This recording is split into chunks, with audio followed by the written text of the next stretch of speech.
బీసీల ఐక్యత కోసం బంద్ ప్రకటించి మరి నిజానికి కొన్ని పార్టీలు అయితే మరి చెప్పుకుంటే సిగ్గుచేటు అనిపిస్తుంది. మీ మద్దతు అని తిరిగి సాప కింద నీరు లెక్క కపట ప్రేమ నటించడమే తప్ప గత 10 సంవత్సరాల్లో బీఆర్ఎస్ పార్టీ బీసీల గురించి మాట్లాడిన విషయం మనకు తెలవదు కాదు. మరి అట్లాగే బీజేపీ పార్టీ మన దేశంలో 15 సంవత్సరాల నుంచి అది చెప్పింది కాదు.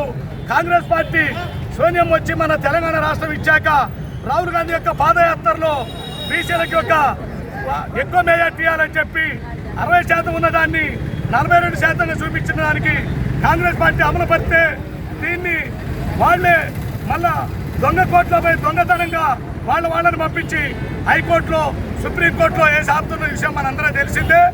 ఇలాంటి పార్టీలకు బుద్ధి చెప్పాలంటే మళ్ళీ కాంగ్రెస్ పార్టీ మీద బురద చల్లుతూ బీసీలను ముందుకు పోనీయకుంటూ 42%కి ఏదైతే జాతీయ పార్టీ బీజేపీ పార్టీ ఉందో అమలుపరచండి. మరి ఏదైతే బీఆర్ఎస్ పార్టీ ఉందో బీఆర్ఎస్ పార్టీ కూడా మీ దమ్మేందో దిల్లేందో మీరు కోట్ల చుట్టూ కానీ ఢిల్లీకి కానీ ధర్నాకు రమ్మంటే రారు. మమ్మల్ని తీసుకుపోలేని మాటలు మాట్లాడతారు తప్ప 42% అమలు చేయడానికి బీసీలను మోసం చేయకుండా ఉండాలంటే అందరికీ బుద్ధి చెప్తాం. ఆసన్నం టైం వచ్చిందిగా. రాష్ట్రంలో 60% కంటే కూడా ఎక్కువ శాతం బీసీ ఉంది.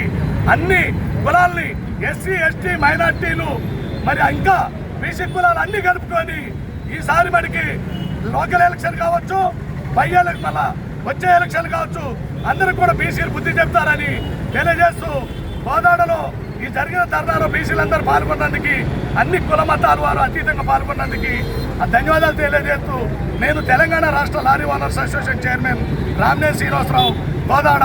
జై బీసీ.